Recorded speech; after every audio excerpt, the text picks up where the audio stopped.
Hello, in this video I'm going to share with you the Rishi Sunak budget announcement and how it affects us as property investors.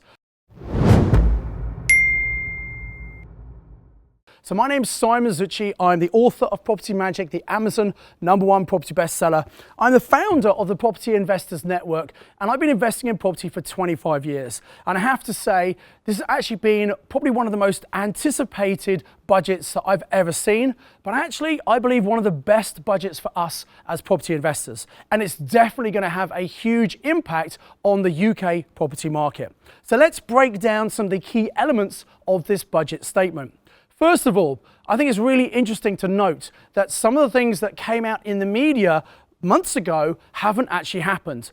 And it's very interesting. The media often report things that aren't actually fact. It's just what they think is going to happen. And people believe the media as if it's gospel. So I think you need to be very careful. What actually happened was one of the government think tanks suggested that maybe Rishi could increase the capital gains tax. That's the tax you pay when you sell an asset, such as property or shares, and it's on the gain. So if you buy something for 100,000 and sell it for 150,000, your gain is 50,000. And on that, you have a personal capital gains tax allowance, and after that, you pay capital gains tax, depending on your personal tax rate. Now, there was talk about that going up to 40%, which would be a huge increase and have a dramatic effect on all property investors who are selling property. You would have thought that this was definitely happening and that Rishi had said this, but in fact it wasn't Rishi, it was the think tank. So you've got to be very careful when listening to the media. And one of my property accountants who we deal with, he said lots of his clients were really panicking and thinking, oh my God, they had to very quickly sell property to avoid this huge extra tax. In reality, the Chancellor made no changes this year to capital gains tax. Now, I think it's probably very clear that the government will need to raise a huge amount of money from taxes in the future. Why is that? Well, it's spent at least £280 billion covering the economy, pumping money in, supporting people on furlough, bounce back loans, CBILS, etc., helping people get over this Corona-19 virus pandemic. So all this money's been spent, and that's not the end of it. There's more money going to be spent because one of the things the Chancellor announced was actually they're extending furlough. Now, when the pandemic first happened in March, and that's when the lockdown happened, March 2020, we looked at a furlough scheme that was going to go through till about July. Then it was extended until October. And I expected that when furlough was going to end in October, we would see a drop in property prices because a lot of people, unfortunately, would have been made unemployed. Then they extended furlough to March, April 2021, and in this new budget announcement, they're extending it further until September. Now, I think this is a very clever move. Combined with the budget announcement, there are going to be grants for some leisure-related industry businesses. Because if you think about it, when the lockdown opens up and if the government's plan works, hopefully by June, July, the country will be turning very much to a normal state.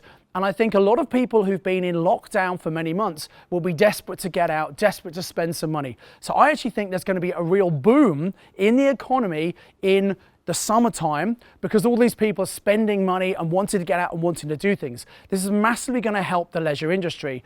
With grants to open up businesses again, I think they're going to be well placed to bring all that extra trade in. They're going to need their staff to cope with everything. So hopefully people will come off furlough and they will be gainfully employed.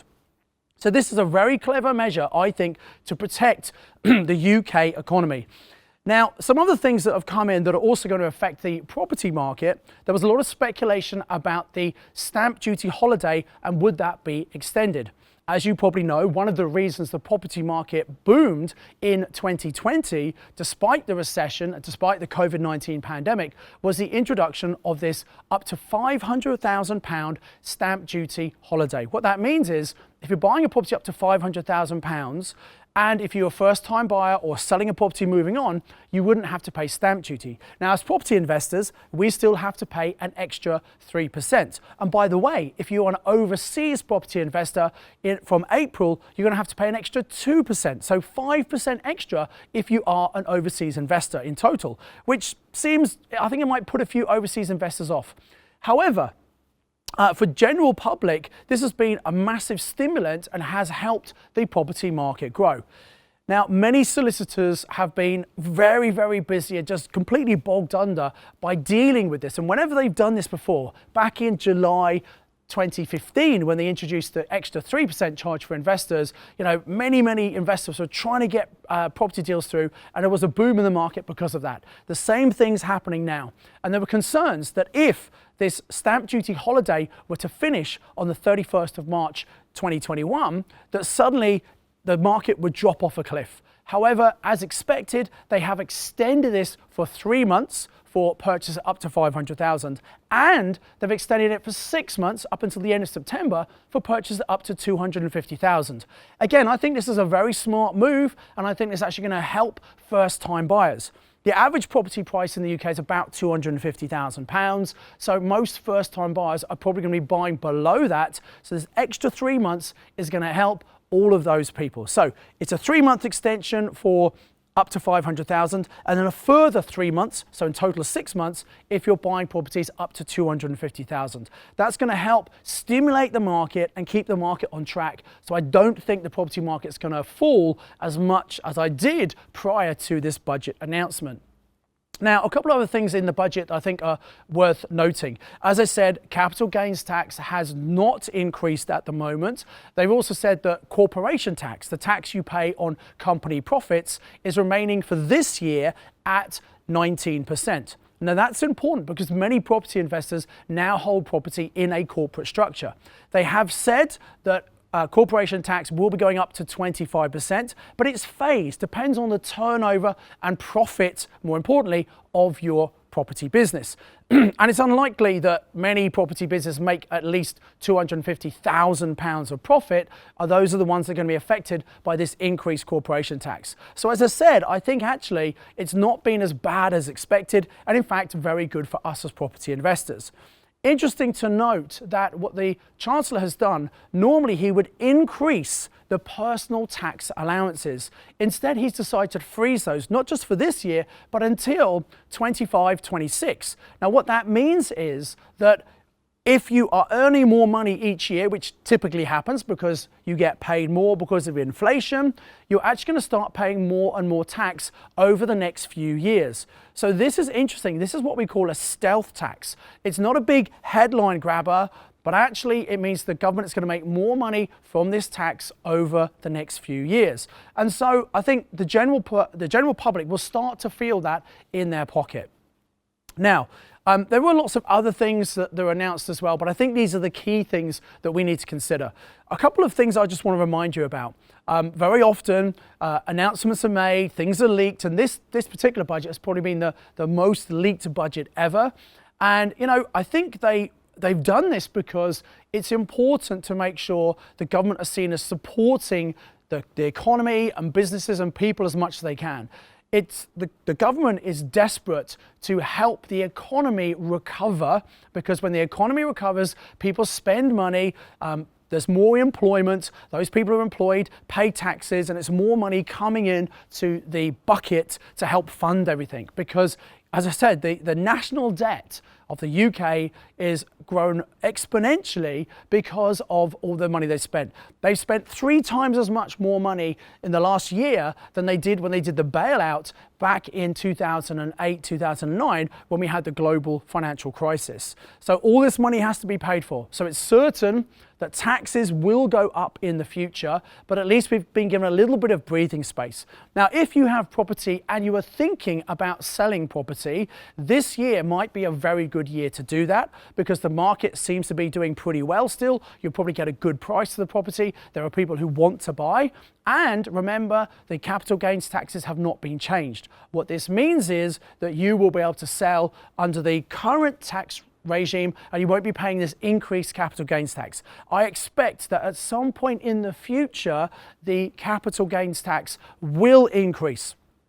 It was interesting to note that some of the allowances that were frozen include an inheritance tax.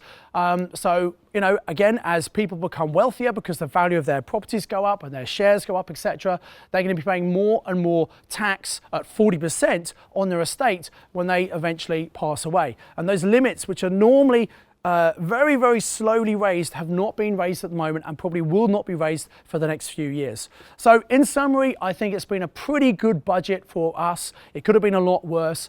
And that's a tactic sometimes used by governments. They talk about things, say, this is going to happen, and everyone goes, oh my God, that's terrible. And then they pull it back and they say, oh, actually, it's not as bad as everyone expected. So they've still made increases. They're going to get more revenue in, but it doesn't feel as so painful. So I hope that's been a really useful update.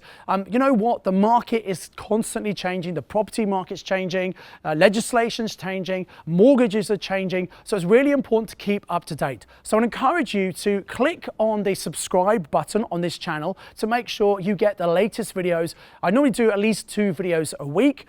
And then also make sure you like this video so other people will hopefully learn from it. Please do come and comment or ask any questions below. I decide to do new videos based on what people ask me to do. So do comment below and hopefully I'll be able to come back and respond to those and help your individual questions. The other thing I'd encourage you to do is maybe get along to your local property investor network meeting. It's a great place to connect with other people to keep up to date with what's happening in the property market. So as ever, I encourage you to invest with knowledge, invest with skill. See you in the next video.